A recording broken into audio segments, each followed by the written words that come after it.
Fruit de louange, béni sois-tu, ô notre Père, en Jésus le vivant.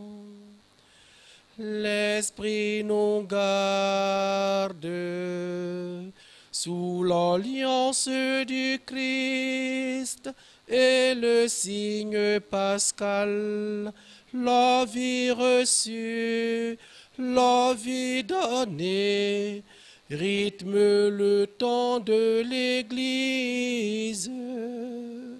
Nous sommes tiens, ô notre Père, en Jésus le vivant. Le monde marche vers le règne du Christ et sa nuit prendra fin. Nos cœurs l'ont su, nos yeux verront. L'œuvre de Dieu est lumière. Tu nous l'as dit, ô notre Père, en Jésus le vivant.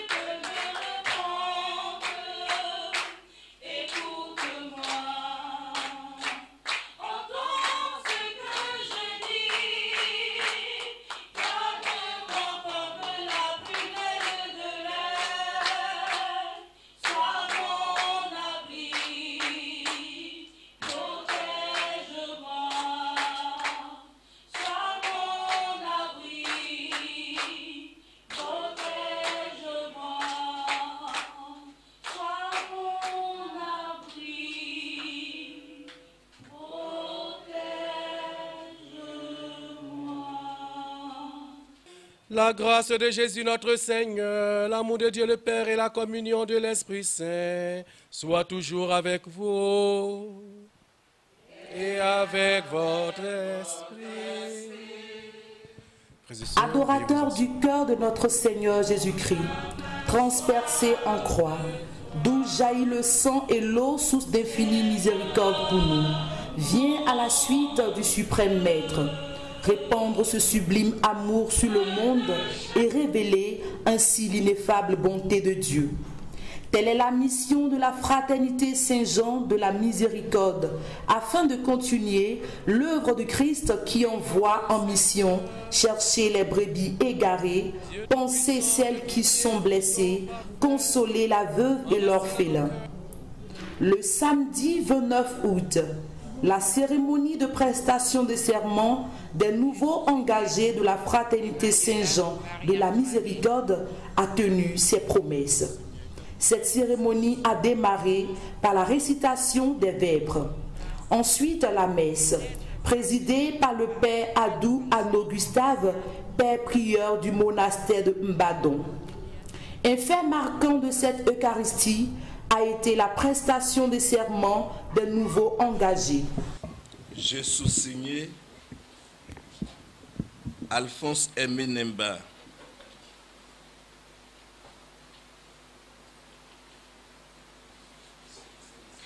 Saint d'esprit, affirme librement et sans contrainte, vive en état de grâce et n'être frappé par aucune sanction ecclésiale, jouissant de tous mes droits civils.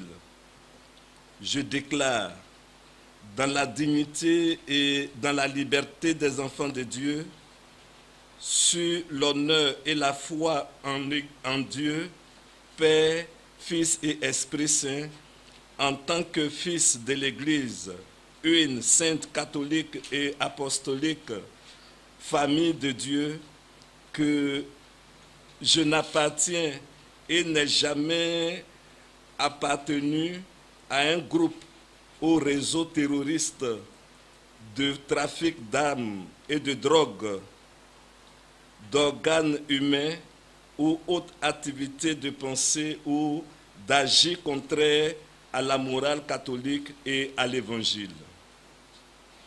Aussi, pour répondre à l'appel de l'Église face aux multiples défis avilisants et homicides qui mettent à mal la création, je m'engage solennellement, selon les valeurs de la fraternité Saint-Jean de la Miséricorde et ses statuts, avec la grâce de Dieu, par les sacrements, le soutien des anges et des saints, à être nourriture pour rassasier les affamés, vêtements pour vêtir ceux qui sont nus, boissons pour rafraîchir les assoiffés, remèdes pour fortifier l'estomac de ceux qui sont faibles, soins pour soulager les souffrances des malades, des paralysés, des estropiés, des muets et des sourds, lumière pour éclairer ceux qui sont aveugles physiquement et spirituellement, vie pour ressusciter tous les morts par la grâce de Dieu et la vie temporelle. Avec cet engagement, vous devenez missionnaire de la charité pour que le monde découvre la miséricorde de Dieu pour tous les âges et toutes les nations et les espaces. Le Père Gustave va profiter de l'occasion pour présenter toutes les activités de la fraternité. Il a expliqué le rôle, la mission du monastère. Pourquoi Saint-Jean? Parce que le texte qui a guidé notre réflexion dans la recherche de notre charisme et de notre utilité, de notre mission au sein de l'Église et dans le monde, fut Ézéchiel 47 où l'eau, il est dit que l'eau sortait du côté droit du temple et cette eau-là était bénéfique pour tous ceux qu'elle touchait, pour tous ceux qui étaient en contact avec elle. Et nous avons constaté qu'effectivement cette eau-là, c'était l'eau et le sang qui sortait du cœur de Jésus au Golgotha en Jean 19.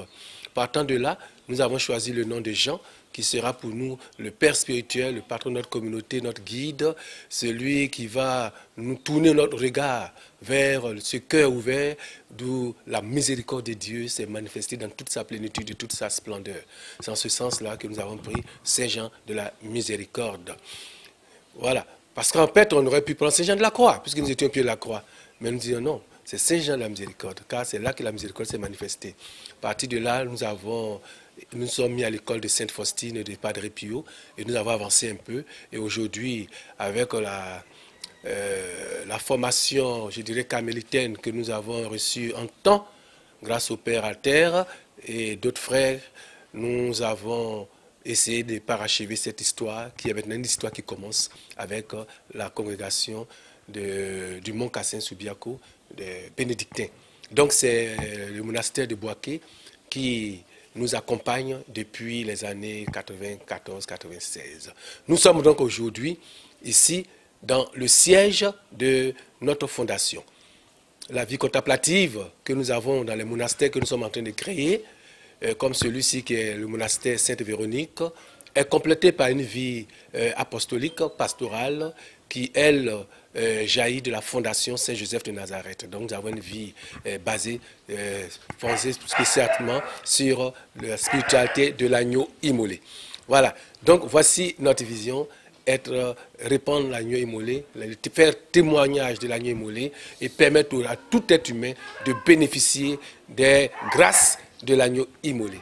Nous sommes, je dirais, dans la fondation Saint-Joseph de Nazareth, qui a 3 grands départements, à savoir le GEDAS, le groupe d'éthique, de développement et d'action sociale, qui a beaucoup déjà œuvré dans l'Église et dans le monde, puisque notre nom au départ était le CCDF, le Comité catholique d'éthique, de développement et de lutte contre les fléaux, qui nous a permis de voyager un peu partout dans le monde, dans tout ce qui concernait l'éthique. Et même à ce titre-là, nous étions représentants de l'Église catholique au sein du Comité national d'éthique et de la recherche de Côte d'Ivoire.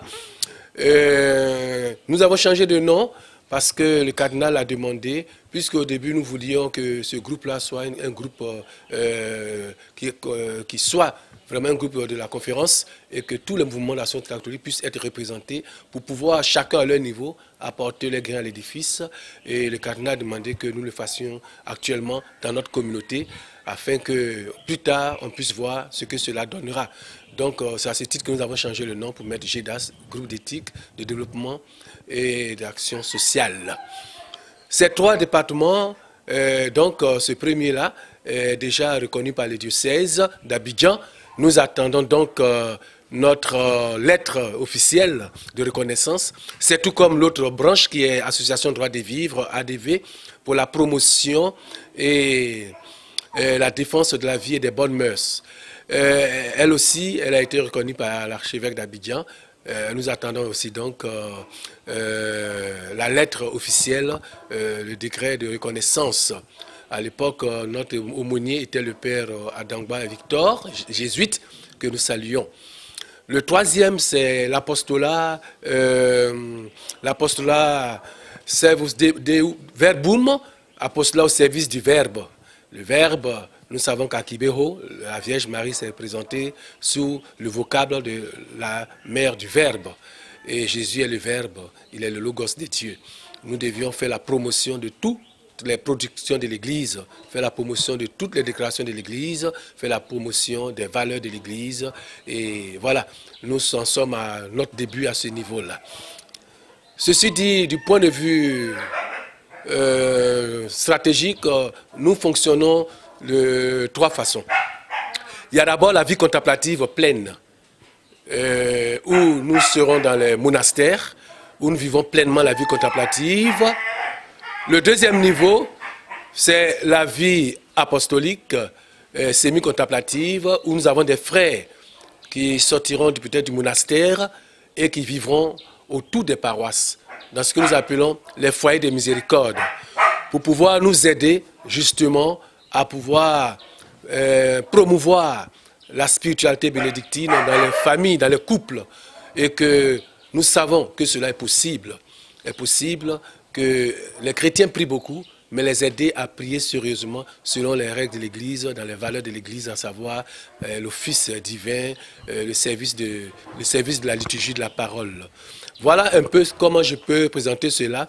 Et nous avons maintenant la fondation qui justement est là pour coordonner toutes ces activités-là et nous permettre d'être présents dans le monde avec notre charisme, afin que le monde qui, en son cœur, découvre l'Évangile tel que Jésus le souhaite.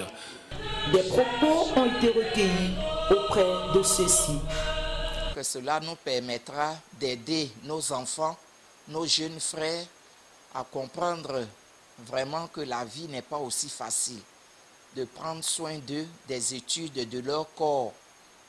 Et puis surtout que actuellement en Badon, vraiment les jeunes sont beaucoup livrés au sexe, à l'alcool et à la drogue. Donc il faut faire une sensibilisation pour leur dire vraiment à quoi ils sont exposés. Donc c'est cela notre mission dans ADV, Association Droits et Vivres. Il faut que ces enfants-là, on les amène à prier, à connaître le Seigneur. Et quand ils viendront, on ira vers eux, on va leur parler de Dieu réellement. Et en leur parlant de Dieu, en tout cas, avec l'aide du Seigneur, nous ne pouvons rien. En tant que sage-femme, mon activité me permet d'apporter mon savoir-faire au niveau de la santé au peuple d'Imbadon. Nous avons pris précisément pris certaines jeunes filles qui avaient eu des grossesses à l'école et que les parents ont voulu refuser. Donc j'ai participé à leur réintégration au niveau de leur famille et le suivi de la grossesse jusqu'à l'accouchement. Et après le suivi de l'enfant et de la mère. Et cette année, l'activité que nous voulons mener au niveau de l'ATV de Imbadon, c'est d'aller maintenant dans les écoles. Au niveau des écoles, rencontrer les enfants, les parents d'élèves Parce que nous avons remarqué ici à Ibadan, même au sein de l'école ivoirienne, que la boisson, les enfants ont un certain vice, la boisson, la drogue. Donc mon activité cette année, c'est d'aller vers ces enfants, vers ces élèves qui sont nos enfants aussi, pour pouvoir apporter notre soutien et les ramener à la raison. Nous proposons des conférences, des vidéos et puis des rencontres, des suivis psychologiques. Le secrétariat a pour mission de coordonner toutes les activités de la fraternité et dans la vie active. Il coordonne, il exerce les fonctions et les chargés de communication avec tous les membres de la fraternité. Rédiger les rapports, les PV, tout ce qui concerne le secrétariat. Sur le plan spirituel, c'est que le secrétariat est là pour